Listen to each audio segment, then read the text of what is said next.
Welcome back to Light the Fuse, and Charles, we are lighting the fuse. It's been a while, but here we are. We're back to the main show and feeling groovy.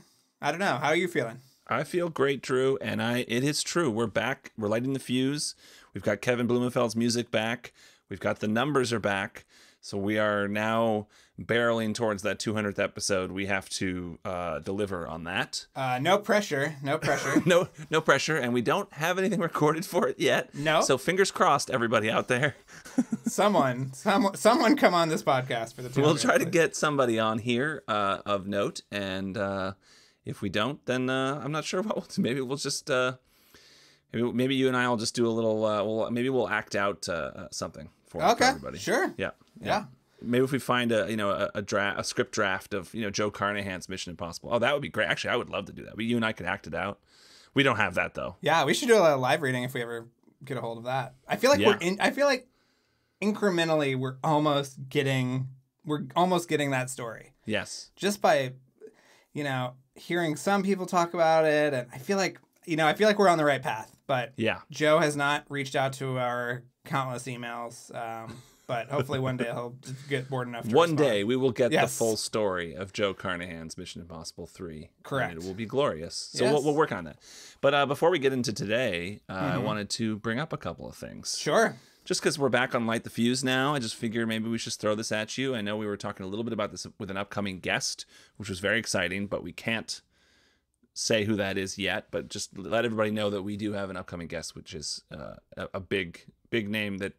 It's pretty awesome. Very excited about that. But what the topic that came up was the golden age of dog cinema, which we've talked about before, obviously, but it's been a little while. And I wanted to propose this to you, or ask this question to you. Are we still in a golden age of dog cinema? Because now we got the Channing Tatum movie Dog. What else? DC League of Super Pets. Isn't that a movie? That's happening? Coming up, yeah. Paws of Fury? Paws of Fury, I guess is a dog. It's like, I just found this out. That movie's a remake of Blazing Saddles? Yes, it was originally called Blazing Samurai. Okay. It's been sitting on the shelf for a couple of years. Let's just... Oh, really? Yeah. Okay, so maybe that one might not be part of the golden age. We'll find out. But can I bring up a limited series that has a prominent dog presence that's on right now that I don't know if you're watching or not? Oh, what's that? The Old Man with Jeff Bridges. Oh, there's a dog in that? There's 2 dogs. Okay, well, I have to watch that now. Yeah. I've heard good things. Yeah, it's wonderful, but it is a real showcase for dogs. Is that one Jeff Bridges? Yep, I just said that, Charles. Jeff Bridges and a dog. Sorry, I'm talking so much I can't hear anybody else speak. 2 dogs. Okay. He's got great. 2 dogs. 2 dogs. He takes them everywhere. And Jeff Bridges. Yep. I'm in. I want to watch that. Yes. But it's like people talk about peak TV, and then there are other people who are like, well, are we kind of past the peak with TV? Like, was Breaking Bad and Mad Men and Game of Thrones in its heyday, like those, was that the peak and now we're past it? So are we past the peak of the golden age of dog cinema? Are we still riding high? What do you think? I think we're still riding high. I haven't watched Dog yet, but I bought it, so I will see it soon. I haven't seen it now. Oh, it's very good. It's funnier than I expected. It's good. Yeah, and I've already been told the dog doesn't die, which makes me even more excited to watch it. Spoiler alert, everybody! Spoiler alert! But I think that's a welcome spoiler for people. Yes, yeah. I think now more people will watch it. Probably. Yeah, I think there's a website that's just about doesthedogdie.com. I've been on that website before. That's a good website. They just tell you about the animals in the movie and whether or not they die. Yeah, you can look. What's it called? Is it doesthedogdie.com? Is that what it is? Something like that. Yeah. I love that. If we find that, we'll put it in the show notes for everybody out there so that they can use that as a resource. So yeah, okay. Well, I just wanted to bring it up. It's been a while, so I just thought, and also it's in theme as a tease for something that's coming up with one of our guests. You will see, everybody out there, in a few episodes, the golden age of dog cinema will come back up with a certain guest. But I don't know if you can even hear my audio in that episode because there was a dog standing right in front of me almost the entire time. So should we let the people know that? Okay, we won't say who it was, but that our interview was a dog party. Yeah, I mean, I think we got together with this person and interviewed them and had all the dogs present: your dog, my dog, and that person's dogs. Yep. And it was amazing. It was primarily a dog party and secondarily a podcast recording session. Yeah. But all the dogs had a great time, and you had the benefit of not being in the dog's eye line because the guest and myself would just look at the dogs and kind of say, without saying it with our eyes, we would say, oh, this is so cute. They're running around. But At one point in the middle of the interview, I had to walk and go find my dog because I didn't know where he went. Yeah. And I brought him back over. Where was he? He was actually, he was with your dog.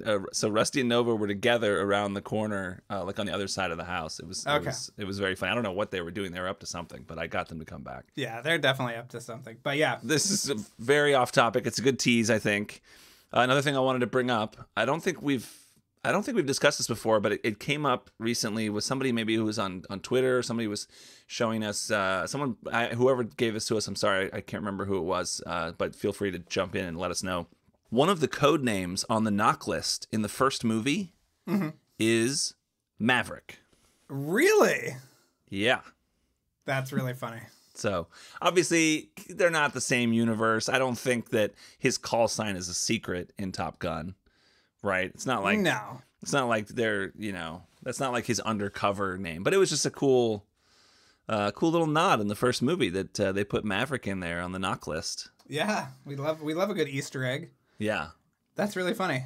Well, so today, one of our listeners and actually a Patreon subscriber, Levon Polinelli, he connected us with Kerry Warn, who was the chief hair makeup designer, chief hair designer, I think is what he was for Mission Impossible 2. This is our most important episode ever, I think. Ever.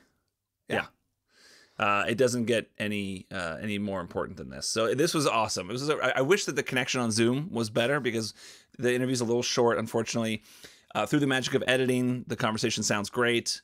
I just wish we had a chance to talk with him more. I would have loved to have asked about Jonathan Glazer's movie Birth, which is so underrated, and Nicole Kidman's hair in that movie is so distinct and perfect for that character. Yeah. That would have been cool to talk to him about that. I think he was in his agent's office, and they just had a terrible Wi-Fi connection. This was in England. He was in England at the time, so. But it was great. It's a great chat. We also get into some Eyes Wide Shut talk, which is amazing. Because he worked on Eyes Wide Shut. We hear about that production, which is really cool. And a little bit about Back to the Future Part 2. Something that everybody's dying to hear more about, the making of Back to the Future Part 2. I think you'd be surprised. But his role, I will say, is very important. Yes. Yeah. Anyway, I guess that's it for Mission Impossible 2. We get the chief hairstylist. That's what his credit is officially. If you love the hairstyle of 2, this is the man you have to thank. Yeah. So. Oh, yeah. That hair is amazing, and this is a great chat. So I guess before we go any further, you should do your favorite part of the show. All right. Well, this episode is brought to you by Jeremy Dillon and his podcast, My Favorite Album, where he interviews different celebrities, musicians, writers, filmmakers about the music they love and how it's influenced them and their work. This episode is also brought to you by Elvis Ripley, who has been with us for so long and is just a lovely person. He's a real celebrity on our monthly Zoom chat, which you should sign up for the Patreon level to get to be a part of that Zoom chat. It's a lot of fun.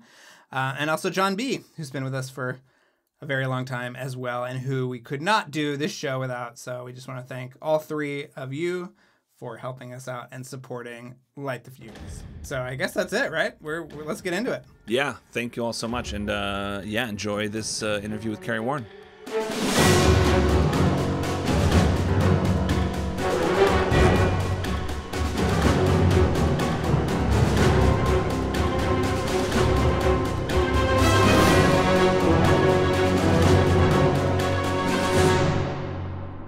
So, Kerry, tell us what amazing role you have in the Mission Impossible franchise. I worked on Mission Impossible 2, designing the look for Mission Impossible 2 with Tom and Tandy. And I met Tom with Kubrick doing Eyes Wide Shut, and then I went on to do Mission Impossible 2 after that. Well, we'll circle back to that about Kubrick. But you designed his hairstyle, right? Yes, we talked about it, and with John Woo and things, because we didn't really decide on what look it was going to be, whether it's going to be very military looking, i.e. like the first one. But after reading the script and talking to John Woo, and with all the motorbike action and things, I said, if the hair was longer, it would have great movement in it and sort of give it a sense of speed, rather than having a sort of a military sort of haircut, so to speak. So that was my input onto his look for the movie. Wow. So they did consider going back to that kind of close cropped. Well, he was originally coming from obviously sort of military background, and and I guess to link on to the first one, it was just an idea, and then he looked so good with the long hair. I thought, and reading the script, like I said, reading the script and deciding. We have a theory that it's also long because he was on vacation at the beginning. Like he'd kind of gotten away. Well, and because he hadn't worked for supposedly a couple of years, okay, or whatever. I don't know what really the backstory was, but he hadn't done a mission for a while, okay, so to speak. Wow, we are obsessed with his hair, so this is just really illuminating. I wish I had his hair. Yeah. Same. We all do. I mean, was there it's pretty long, Kerry. I mean, was there a discussion of how long? Because even in 4, which kind of brings back the long hair, it's not quite that long, and it's a little bit more textured. So, what were those discussions like? Well, the discussions basically were sort of like, my input was the action thing and the sense of speed it would give with winds on it and it's flying in the air and things like this and it whipping around the face and all those things, which I think, in my mind, gave it a heightened sense of speed. The discussions were, obviously screen testing, and it looked right. It was just neatened up. Like once a month, I kept it at that length, but it was pretty much sort of just below ear level in the front and sort of a little longer at the back. And I thought he looked good, actually. Wait, can we talk about these screen tests? Was he like wearing a bunch of wigs or what? No. Oh, okay.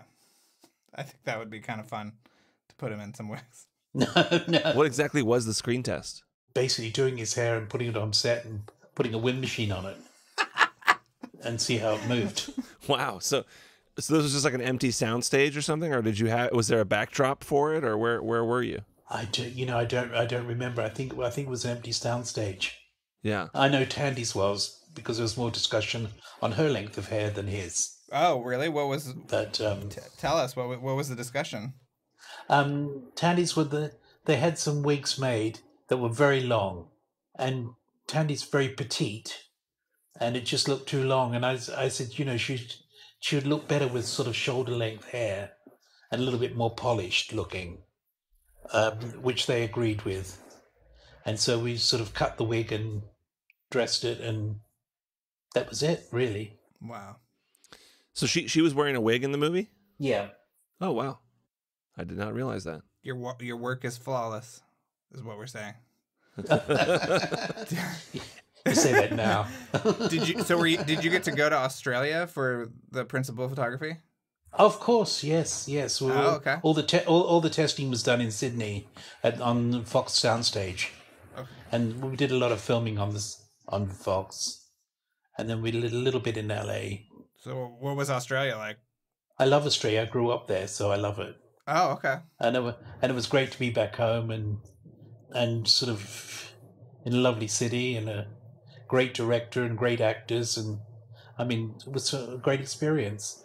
We've heard a funny rumor about John Woo, and I want to know if this bears anything in your experience, but supposedly he pretends like he doesn't know as much English with people that he doesn't want to deal with. Have you ever heard? Did he ever? I would believe that. Okay. But he's a charming man. Everybody loves him, but we've heard that that's sort of his way of. It's fantastic. No, I think it's a very clever thing, actually. Yeah. Just keeps people at a distance. Yep. They don't get involved too much conversation. Yeah. But he's an absolutely charmingly wonderful man, and I think very talented man too. Yeah. Of course. Yeah, definitely. Did he tell you, that we're going to do a lot of slow-mo, you're going to see this hair billowing in the wind just like you predicted? No, he didn't. It was only when we sort of see the footage being played back and things like this. And he was happy with the hair, what we were doing. Yeah. And for the screen test, so you're on a soundstage, you've got Tom Cruise's, incredible hair. You put him in front of a camera. Mm-hmm. You got a fan blowing. Are they doing, because it's John Woo, are they doing slow motion No. tests? There was no slow motion for the screen test. No. Not that I remember. Okay. I thought maybe they would want to see what his hair looked like. You know? I think it was just as long as it moved okay, you know? Yeah. Wow. What did you think when you saw the final movie? Did you think the hair got its due? I was very happy with how it looked in my department, that's for sure. Okay. I thought everyone looked great. Did you do like Richard Roxburgh and the bad guys too? I didn't do them physically, but worked on the design. Okay.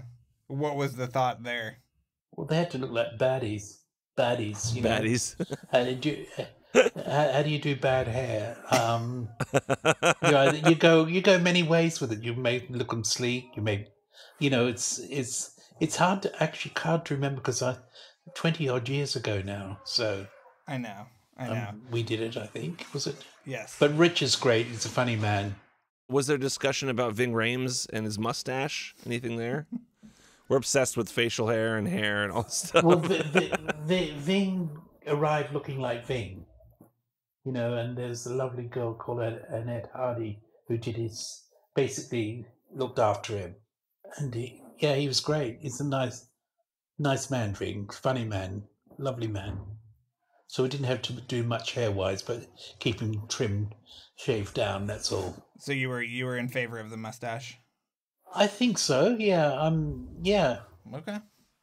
We like it too. See, I wasn't doing makeup. I was just on hair. So, you know, anything below the sideburn gets out of my jurisdiction.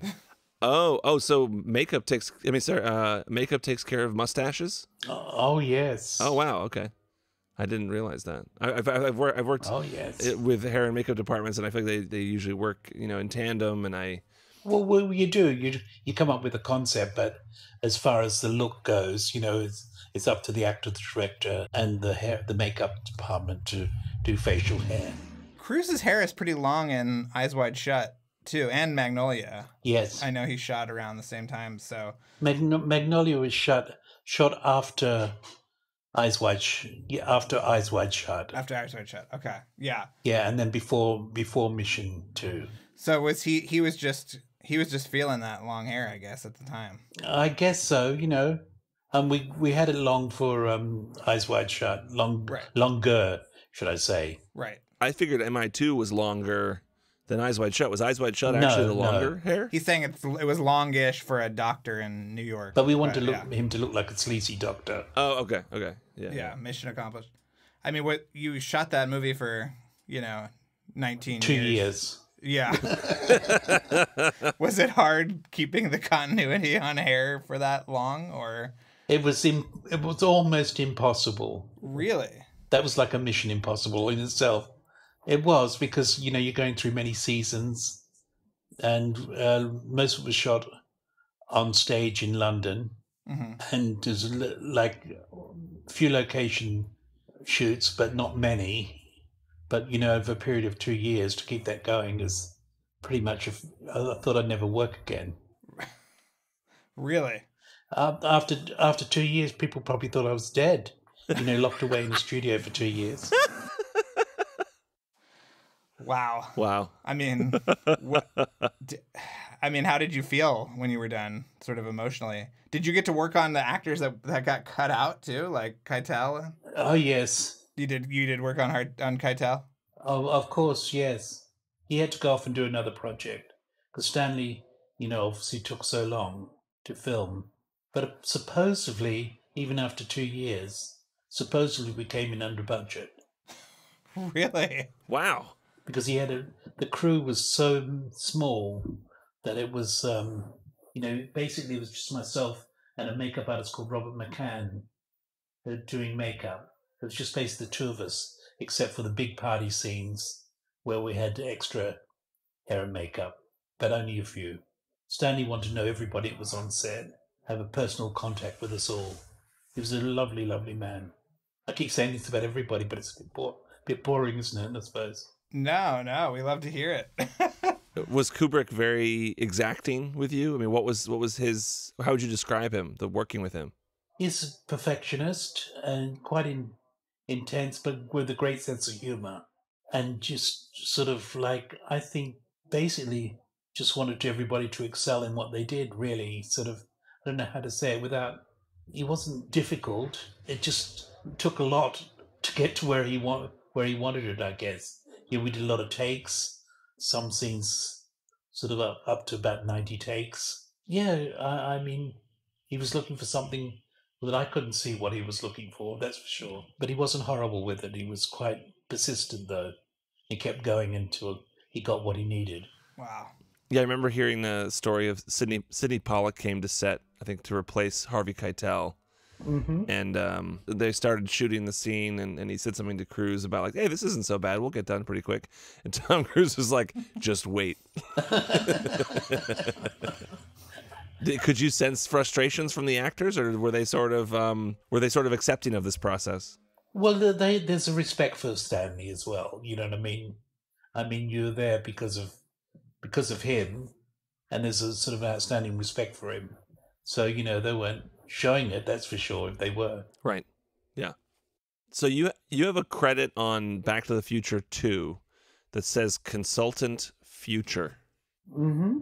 What was that about? What does that entail? Basically, they were doing some futuristic scenes and Back to the Future, and I was called in. I was living in New York, working with fashion magazines, doing photo shoots and things like this, and they wanted someone to create some futuristic looks for the crowd and to work on something with just sort of like a general look. And because I wasn't part of the union, I had to work on a trailer offset to design the wigs and things like this that would go and be put onto the background. That was basically what my role was. So you were making futuristic hairstyle wigs.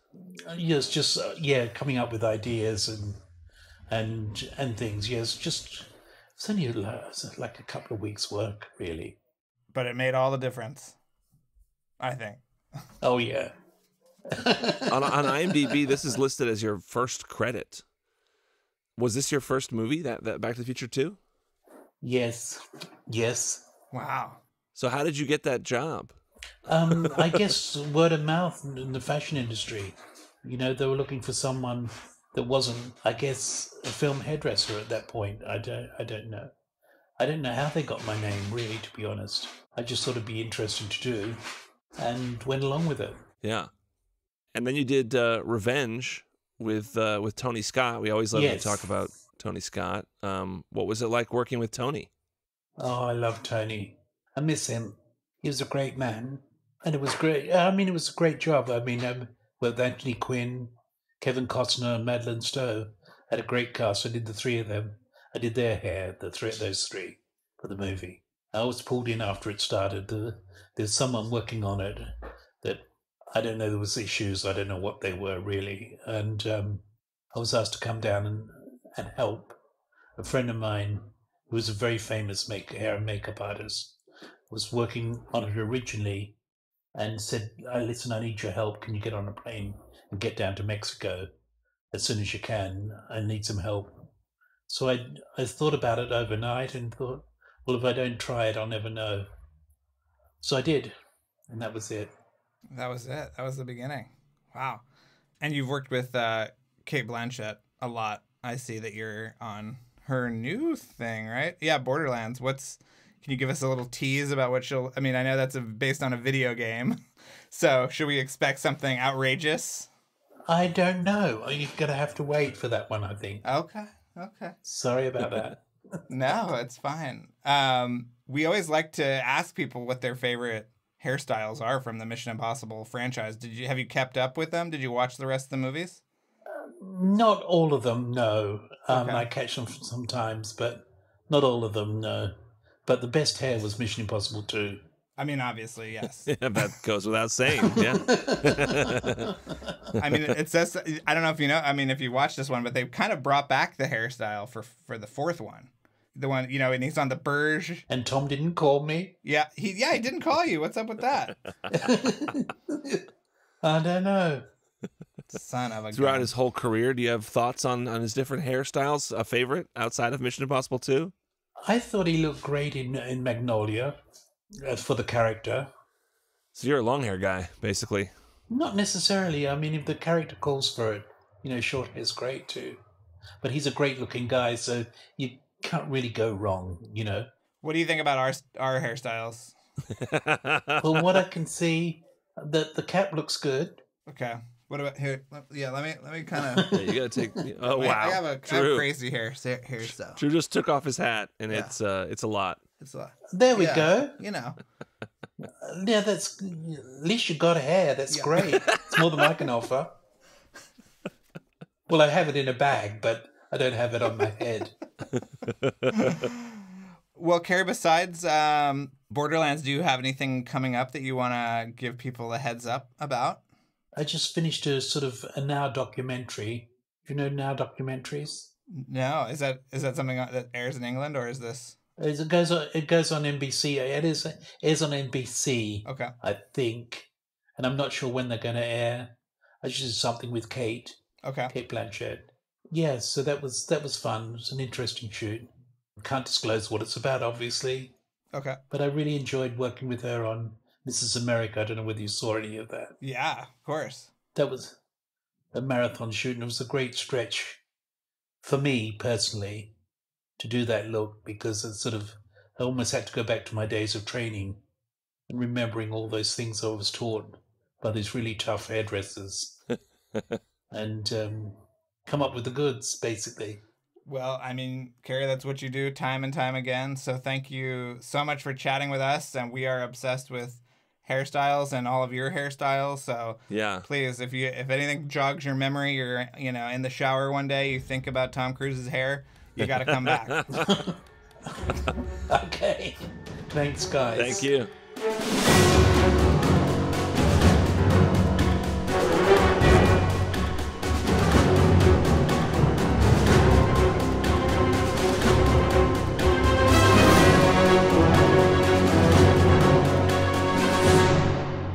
And we're back. Man, that connection really sucked and really bummed me out that we had to cut it short. True. Yes, but the interview sounds great. There's no problem with the with the audio, and at least we got what we got. What is there is great. I just wish it could have been longer. Yes, correct. It was interesting to hear that anything below the sideburns is no longer in the hair department's jurisdiction, and that the makeup department takes over when it comes to mustaches. That was very interesting to me. So Tom's look as the vagabond, Colonel von Bruderstein or whatever, in the third one, that was a combined effort between hair and makeup. Makeup, yes. Yeah, because I feel like the hair and makeup departments are always very close whenever on the projects I've worked on, and it's interesting that there's distinctions between them when it comes to mustache. Hair stays back, makeup steps forward when it comes to a mustache. I was also surprised. I had no idea. I don't think I'm very good at spotting wigs. I feel like you're always better at that than I am. But Tandy had a wig the whole movie for MI2. Well, I guess that makes sense. I don't know. I mean, we can't really speak to what. I mean, was it because her hair was very short at the time? Do we know why that was? I don't know. I guess we should have asked and found that out. Yeah. But I assume that they just do hair tests and figure out exactly what kind of hair they want. Yeah, maybe it was too short at the time. Yeah. I'm very good at spotting reshoot wigs. That's really my superpower. I love it when you see a new movie, because you see them ahead of time for your job, obviously. And then when you text me about it, you're like, oh, yeah, man, just wait till you see this reshoot wig. About halfway through the movie, there's this one scene. Natalie Portman has a very bad one in one of the post-credit scenes in Thor. I think I could say that without getting killed by Kevin Feige. But, oh boy, that reshoot wig was pulling a lot of weight. But yeah. Wow. Yeah, I love getting those texts from you. Those are good ones. I want to see the screen test. Oh my God. I want to see the screen test of Tom Cruise's hair with the wind machine blowing it around. I bet they did some slow motion tests and they just had him just blowing in the wind, just getting all these shots of his hair. You think they did it for 4 as well? Oh yeah, for sure. Okay. Definitely. Just got to see what it looks like with the hair through. Absolutely. With the wind blowing through his hair. Yeah. Man. You just went through a recent radical hair transformation. Yes, my hair got really long because I was supposed to get it cut. Well, I had surgery, and so then that set me back for a while. But then I was supposed to get it cut, and then my hairdresser got COVID. She's totally fine, and then she came back a few weeks later, and now so finally got my hair. It went from super long to super short. I'm back at like MI1 phase. I think you look great. I think you were really venturing into Owen Wilson territory. So I think that we got you back to a nice, respectable length. I hope you feel good because you look great. I was trying to get to Ghost Protocol. That's what I was trying to go. I mean, you were almost involuntarily getting there, but yeah, you look like $1 million now. Oh wow, thank you. Yeah. Jeez. Well, you always look like $1 million, so my hair is out of control right now because I had COVID and so I missed my hair appointment. So it's kind of the wow. Okay. It's bad. Listen, Los Angeles, everyone has COVID. That's what we're trying to tell. The people at home. But so there was one last thing. It was fascinating to hear about Eyes Wide Shut, and it's insane to hear that Eyes Wide Shut finished under budget. That's crazy to me. Yeah, I don't know how that's some Hollywood accounting for you. I don't know how they. Well, I mean, they probably didn't pay there weren't any extras or anything. That's for sure. Yeah. Well, and he says like I love that Kubrick worked with a tiny crew. He talked about that, and I remember hearing Paul Thomas Anderson tell a story because he visited set while they were shooting Eyes Wide Shut because he came to talk to Tom Cruise, and he wanted to go visit the Kubrick set, and PTA, I remember, he tells a story about visiting set and talking to Kubrick and being like, "There's so few people here," and Kubrick was like something like, "Do you need more than this to make a movie?" So it's like I just think it's really cool that Kubrick would do these movies with a tiny crew. That's crazy to me. I saw a photo today that I shared on my personal Instagram account of him shooting one of the walking scenes in Eyes Wide Shut, and it's him on a treadmill in front of a screen, like a rear projector. Rear projection. Yeah.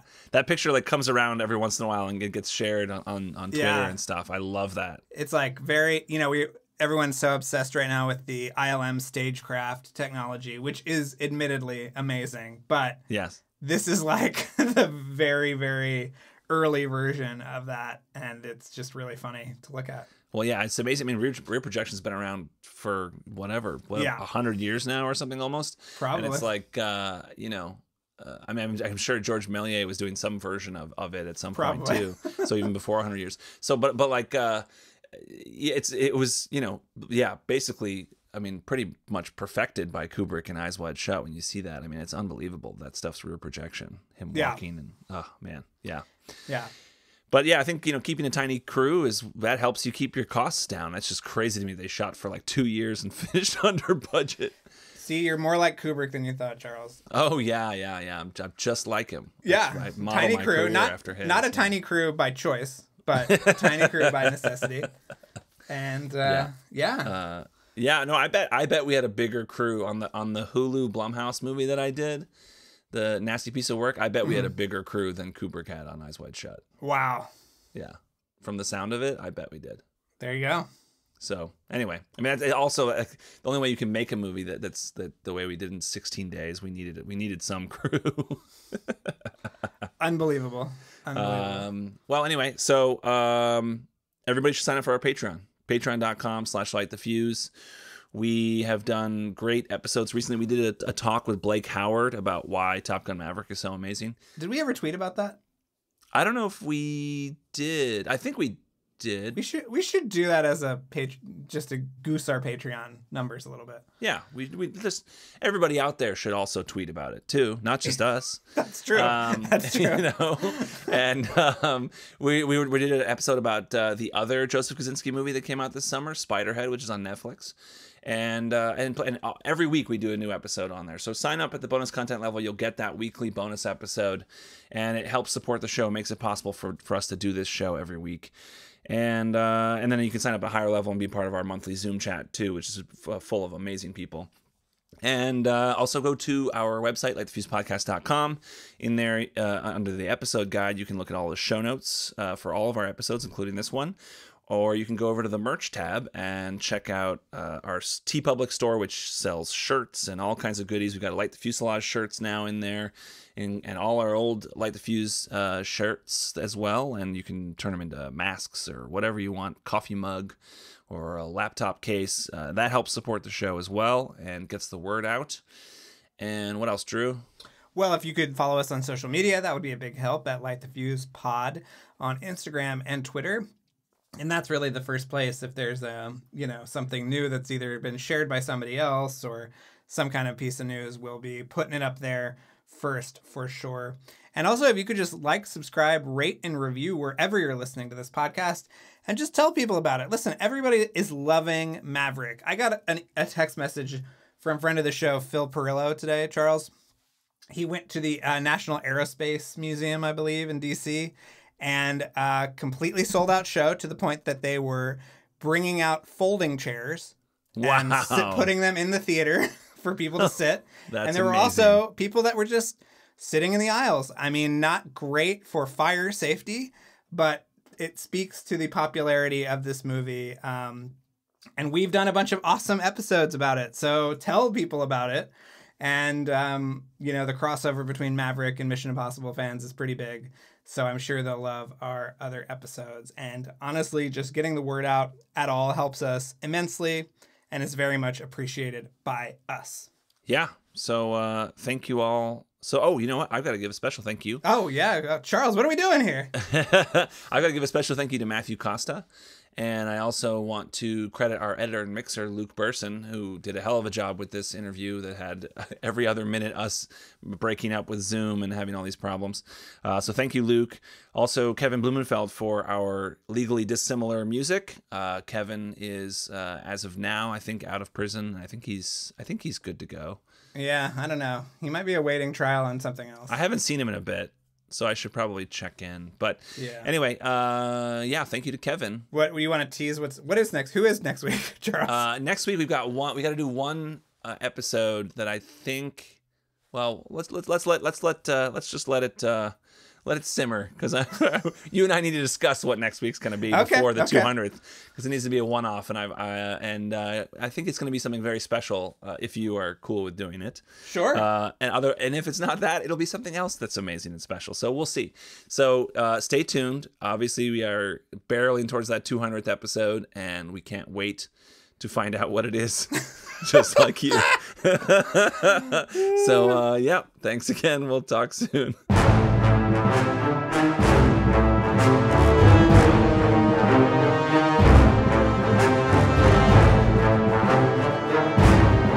Thanks again for listening, everyone. Before we go, another mission, should you choose to accept it, please rate, review, and subscribe wherever you listen to podcasts. And remember that you can follow us on Twitter and Instagram at LightTheFusePod, and email us questions or comments at lightthefusepodcast@gmail.com. This message will self-destruct in 5 seconds.